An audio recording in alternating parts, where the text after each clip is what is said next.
Sebagai marketer or even business owners, kita tentunya sepakat banget dong kalau customer experience is everything. Tapi kalau kita ngomongin experience yang ngelibatin kecanggihan teknologi satu ini nih, ini tuh sebenarnya beneran jadi experience yang nyenengin atau malah bikin customer diem-diem ngedumel dalam hati sih?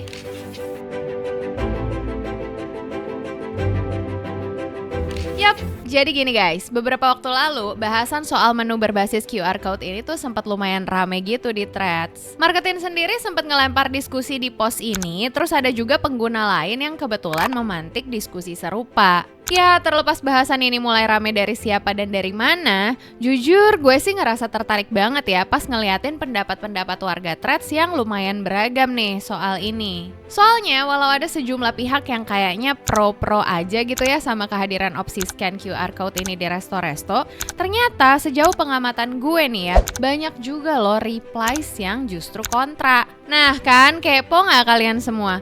Bukannya hal ini adalah sesuatu yang bikin pengalaman customer tuh jadinya justru lebih satset gitu ya? Tapi kenapa mereka justru pada kontra atau pada ngeluh gitu sih sama fitur ini? Dan ketika sebagian besar orang yang komen itu justru pada kontra, walaupun gak mewakili semua customer ya tentunya, pertanyaannya kan jadi gini, apa iya pilihan buat nerapin scan QR Code ini jadi pilihan yang beneran tepat dan strategis buat bisnis kalian? Kalau emang ternyata fitur ini gak bisa ngasih experience menyenangkan buat customer, terus kalian-kalian para marketers atau business owners dari industri F&B ini masih pada berani lanjut ngegas terus gak nih buat nerapin scan QR ini di resto kalian? Well, seperti biasa, tanpa perlu berlama-lama lagi, langsung aja. Let's go kita bedah.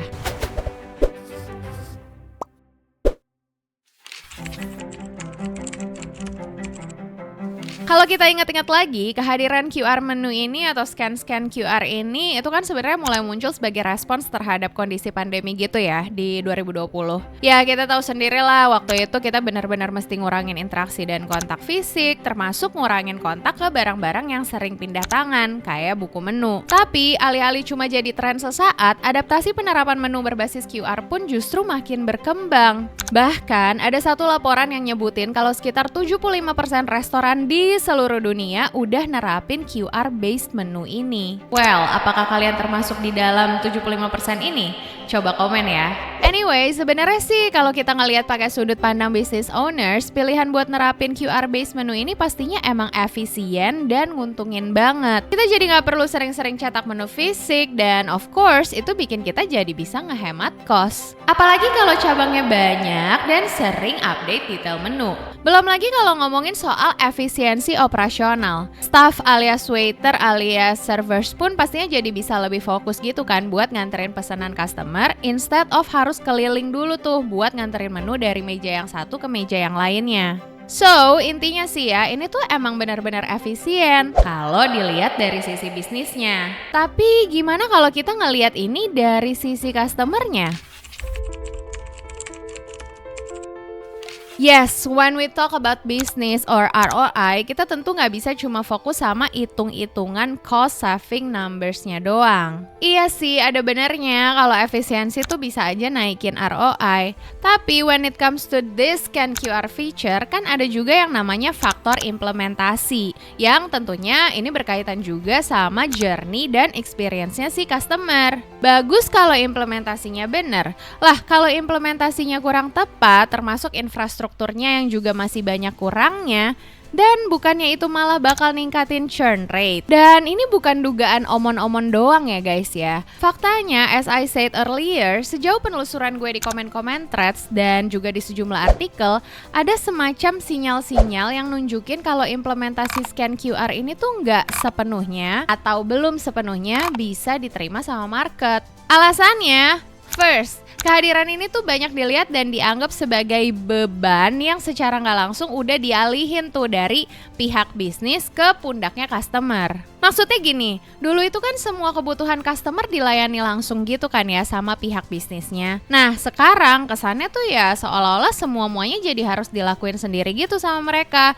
Harus ngeluarin HP sendiri, buka kamera dan scan sendiri, pakai kuota sendiri, scroll menu sendiri, input order sendiri. Pokoknya semuanya jadi harus sendiri gitu. Well, not everyone likes this though. Apalagi kalau udahlah apa-apa disuruh sendiri semua, terus banyak frictions juga. Misalnya aja soal format menu PDF yang file size-nya gede lah, udah gitu tulisannya kecil lah, halamannya juga banyak banget lah. Ya kebayang gak sih kalian betapa repotnya customer kesayangan kita kalau harus nunggu loading file dulu, ngezoom dulu, bahkan harus scroll atas bawah dulu buat milih menu. Belum lagi friction gara-gara internet. Gimana kalau customernya lagi kehabisan kuota, atau sinyal internetnya jelek, atau gimana kalau wifi-nya lemot, atau bahkan parahnya nggak disediain sama pihak restorannya. Terus yang juga banyak dikomenin lagi nih ya adalah soal exclusion. Spesifiknya gini, gimana kalau customersnya adalah generasi yang lebih tua, orang tua kita, kakek nenek kita yang bisa jadi ngerasa cukup kesulitan tuh buat ngakses fitur ini. Friction lagi kan tuh. Apalagi faktanya ada sebuah report tahun 2023 yang sempat nyebutin kalau cuma sebanyak 46% dari responden generasi baby boomers yang oke-oke aja sama fitur QR code ini. Sisanya alias lebih dari setengahnya ya ogah. Lanjut, masih ada lagi nih alasan lainnya. Ada yang bilang udahlah mereka disuruh scan menu, ujung-ujungnya kadang mereka tetap harus jalan lagi ke kasir buat nyelesain pembayaran. It feels like kenapa nggak sekalian dibikin seamless aja sih? Atau ada lagi kasus di mana scan QR-nya malah berujung harus download app dulu. Perjalanannya kan jadi panjang banget ya buat si customer. Harus download dulu, install dulu, bikin akun dulu. Kayak kebayang gak sih kalian ribetnya jadi mereka?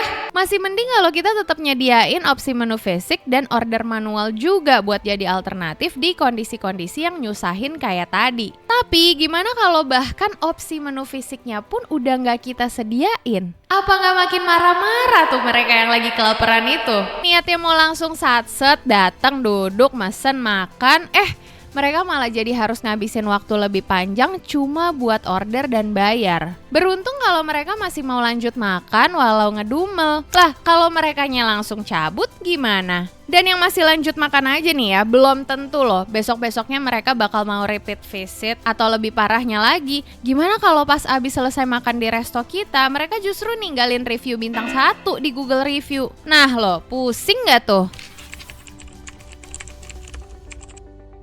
Oke, sebelum lanjut, rasanya gue perlu ngelurusin satu hal dulu kali ya. Jadi, kalau kita telaah lagi, despite all the frictions yang barusan gue mention, sebetulnya bukan sistem QR-nya kok yang salah atau bermasalah. Instead, it's all about which QR system yang kalian pilih dan gimana kalian akhirnya mengimplementasikan itu ke bisnis.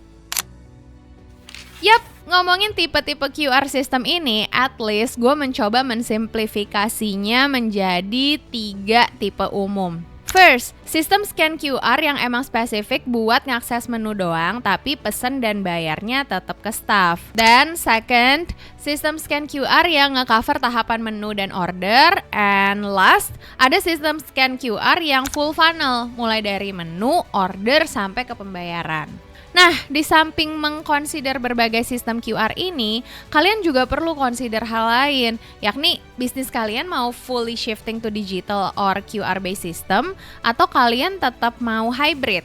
Tambahan juga, walau sedikit out of scope nih ya dari urusan QR, kalian juga probably bisa consider opsi self-service kiosk kayak di McDonald's, Sai Ramen, atau sambal bakar Indonesia. Nah, in terms buat milih mana sistem yang paling feasible buat bisnis kalian atau mana yang paling efisien bahkan bisa naikin ROI, tentunya ada beberapa hal yang perlu kalian pertimbangin juga. Sederhananya nih ya, kita bisa aja mulai dari beberapa poin ini nih. Target customernya siapa? Habit atau behavior mereka seperti apa? Tingkat digital literasi mereka tuh kayak gimana? Terus, hitung-hitungan spending dan savingnya kayak gimana sih dari masing-masing opsi sistem QR yang tersedia? Mulai dari cost printing menu yang bisa dihemat, cost untuk nerapin digital menu atau infrastruktur lainnya, sampai potensi cost efisiensi dari segi SDM. Nextnya, kalian juga perlu proyeksiin potensi kenaikan ROI-nya.